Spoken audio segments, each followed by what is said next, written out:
Bismillahirrahmanirrahim. Assalamu alaikum dear students. Welcome to Superior Group of Colleges Learning Management System, Dera Ghazi Khan campus. Today we are going to discuss the first year biology, chapter number 4. Chapter name is the cell, and a topic of our discussion is peroxisomes, glyoxysomes and vacuole. This topic is located in textbook at page number 57 to 58. Diagram में आप देख सकते हो, आपको vacuole नज़र आ रही। ऑर्गेनेलीज़ हैं जो अब हम डिस्कस कर रहे हैं ना इस पूरे वीक में, तो वो सारी ऑर्गेनेलीज़ होंगी। यहाँ पर आपको वैक्यूल नज़र आ रहा है, that is membranous bonded organelle present within the cell. Second organelle peroxisome, ये कौन सी ऑर्गेनेली है, क्या करती है, कैसा स्ट्रक्चर होता है, ये भी इसमें हमने देखना है आज। थर्ड नंबर पर हमारे पास है glyoxysome, its also kind of organelle, और इसका फंक्शन स्ट्रक्चर वो भी हम इसी लेक्चर में डिस्कस करेंगे। सबसे पहले हम डिस्कस करते हैं पेरोक्सिसोम्स को। What are peroxisomes?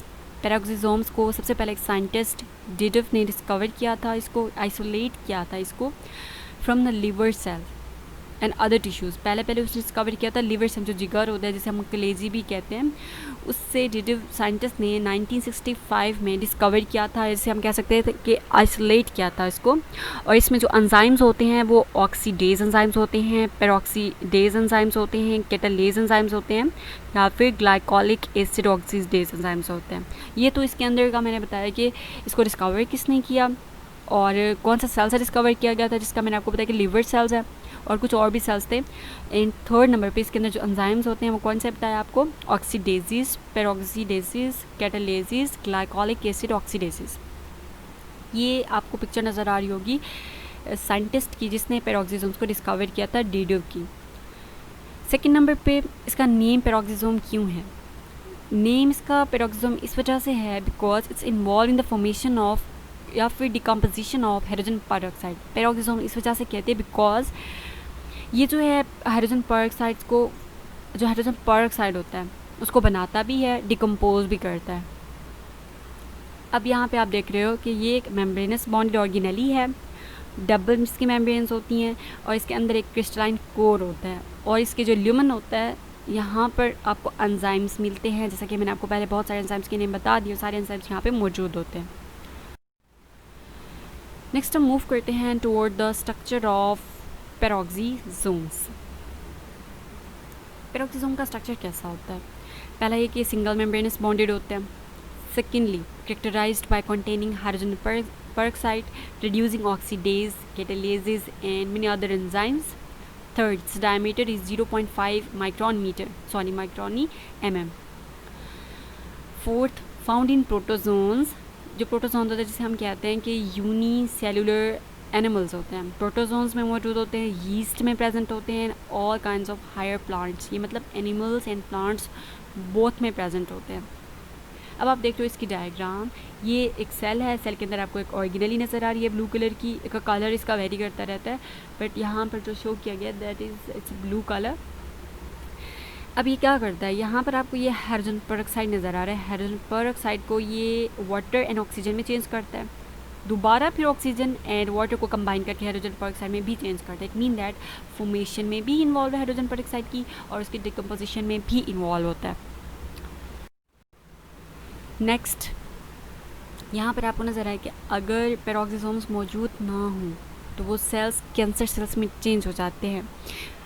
May discover and my discovery and destruction of peroxisomes in cancer, ये किसने बताया है? एक साइंटिस्ट हैं PhD, जो कि जिन्होंने एक्सपेरिमेंट किया था और उनकी डिस्कवरी क्या थी कि पेरोक्सिसोम्स अगर प्रेजेंट ना हो, डिस्ट्रक्शन हो जाए उनकी, तो उससे क्या हो जाते हैं, सेल्स कैंसर सेल्स में चेंज हो जाते हैं। Destruction of peroxisomes in cancer cells, जो कैंसर सेल्स होते हैं उनमें पेरोक्सिसोम्स की डिस्ट्रक्शन हो जाती है, जिसकी वजह से हाइड्रोजन पेरोक्साइड की जो डिकम्पोजिशन है या फॉर्मेशन है वो स्टॉप हो जाती है।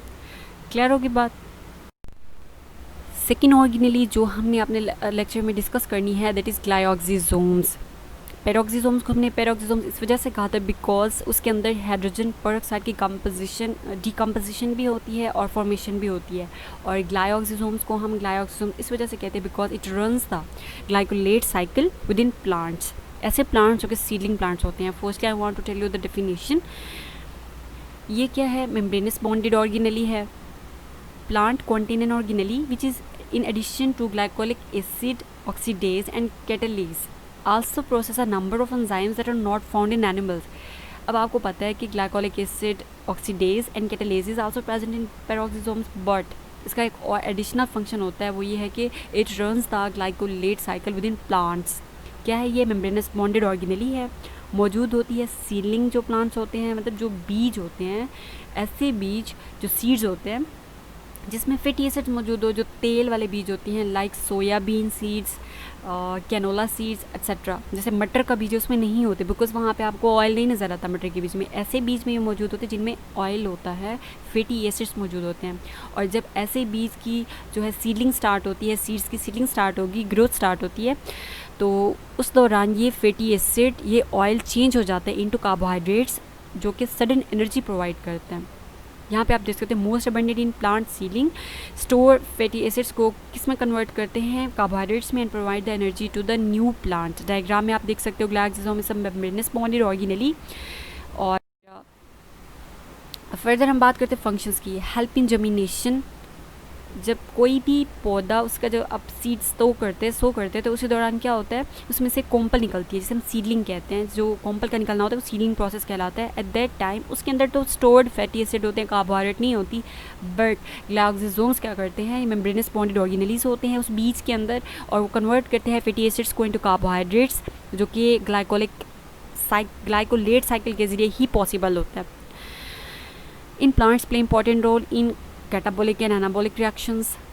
अब ये कौन से सीड्स में होता है? मैंने आपको पहले बताया था कि ऐसे सीड्स जिनमें ऑयल होता है लाइक कैस्टर बीन, सोयाबीन, इनमें मौजूद क्या होते हैं? ग्लाइकोसोम्स, जो कि ब्रेक करते हैं फैटी एसिड्स को into succinates. Succinates is a type of carbohydrate which provide the sudden energy to newly forming plants. Organelle is present only during a short period in germination of lipid rich seed. And lipid rich जो seeds poor seeds होते हैं उनमें ये absent होते हैं, like P plant जो है उसमें. आप यहाँ पर देख सकते हो कि ये कौन सा साइकिल है? Glycolate cycle. Glycolate cycle convert the fatty acids into carbohydrate and release the energy for newly forming plant. Next हम बात करते हैं वैक्यूल्स की. आपको ये छोटी सी एनिमेशन नज़र आ रही होगी, कार्टूनिक एनिमेशन. उसमें आपको ब्लू कलर का प्यारा सा वैक्यूल नज़र आ रहा है. वैक्यूल क्या स्टोर कर रहा है? ये देखिए अभी न्यूट्रिएंट्स आ रहे हैं, वो न्यूट्रिएंट्स स्टोर कर रहा है. Another molecule of water store कर रहा है. इसी तरह से वाटर, न्यूट्रिएंट्स, वेस्ट प्रोडक्ट, बहुत सारी चीज़ों को स्टोर करता है. That's why vacuole is also known as storage container of the cell. And it's our third topic of this lecture. इस लेक्चर में हमने 3 टॉपिक्स को डिस्कस किया है. सबसे पहले नंबर पे पेरोक्सिसोम्स, दूसरे नंबर पे ग्लाइकोसोम्स और तीसरे नंबर पे वैक्यूल्स. सेल्स में चीज़ों को स्टोर करने के लिए एक ऑर्गेनेली होती है, उस ऑर्गेनेली को हम कहते हैं वैक्यूल. अब हम डिस्कस करते हैं कि वैक्यूल्स की definition, introduction, structure and function. Present in both animals and plants. आपको पता है ये प्लांट्स में भी मौजूद होता है, एनिमल्स में भी मौजूद होता है. ये अब और बात है कि किसी में ये छोटा होता है, किसी में बड़ा होता है. ये डिपेंड करता है फंक्शंस पे कि किसी में कैसा फंक्शन परफॉर्म करता है, किसी में कैसा फंक्शन परफॉर्म करता है. Most abundant in plants. Abundant plants में क्यों होते हैं? बिकॉज आपको पता है प्लांट्स को टर्जिडिटी की ज़रूरत होती है, सख्ती की ज़रूरत होती है, जिसकी वजह से जो कि वाटर की पॉसिबिलिटी की वजह से ही मुमकिन हो पाता है. अगर वैक्यूल्स वाटर को स्टोर करते हैं तो वो प्लांट रिजिड रहता है, अदरवाइज नहीं रहता. यहाँ आप देख सकते हो प्लांट के अंदर आपको ब्लू कलर का बहुत बड़ा वैक्यूम नज़र आ रहा है, और ये क्या करता है? वाटर को स्टोर करता है और सेल की साइटोप्लाज्म को डाइल्यूट होने से बचाता है. दैट्स वाई उसका जो न्यूक्लियस होता है उस साइड पे जो है पुश अप हो जाता है.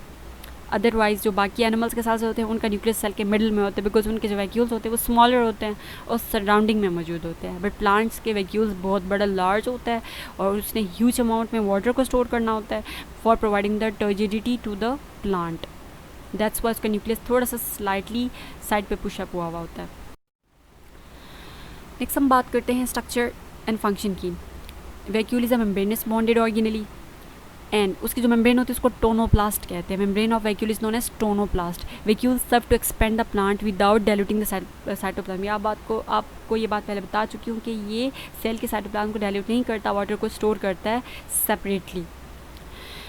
और बहुत सारे मेटाबॉलिक इंटरमीडिएट्स होते हैं उनको भी स्टोर करता है, वेस्ट प्रोडक्ट को भी स्टोर करता है, और उसके साथ साथ फूड है, वाटर है, एक्सेट्रा, इनको भी स्टोर करता है, वेस्ट प्रोडक्ट को भी. जैसे अभी हम बात करते हैं plant vacuole is a major contributor to pressure and provide the support to individual plant. ये बात भी हम डिस्कस कर चुके हैं कि अगर वाटर फिल होगा वैक्यूल में तो प्लांट का सेल टर्जिड होगा, और सेल टर्जिड होगा तो ऑटोमेटिकली जो प्लांट है वो भी क्या होगा, टर्जिड होगा। नेक्स्ट, प्रोवाइड रिजिडिटी, सख्ती प्रोवाइड करते हैं लीव्स को। आपको पता है ये जो बिल्कुल यंग प्लांट या कोम्पले सीधी सीधी होती है, क्यों होती हैं, और उसकी रीज़न क्या होती है? रीज़न यही होती है कि उसमें जो वाटर होता है ना वो उसको टर्जिडिटी प्रोवाइड करते हैं, जिसकी वजह से वो बिल्कुल स्ट्रेट ठहरे हुए होते हैं। यहाँ डायग्राम में भी आप देख सकते हो, उसकी मेम्ब्रेन आउटर टोनोप्लास्ट, उसके अंदर जो है सेंट्रल आपको क्या नज़र आ रहा है, central vacuole, then cell sap. यहाँ पे आपको एक जो प्लांट है, प्लांट का सेल, उसमें भी आपको एक ब्लू कलर का वैक्यूल नज़र आ रहा होगा। यहाँ पर है comparison between vacuoles of animal cell and plant cell. Plant cells के अंदर अगर हम बात करते हैं तो उनको टर्जिडिटी की ज़रूरत होती है, दैट्स वाई उनका जो वैक्यूल है वो बड़ा होता है, जिसकी वजह से उनका न्यूक्लियस साइड पे पुश्ड हुआ होता है। सेकेंडली, ये यूज़ होता है फॉर स्टोरिंग द वाटर।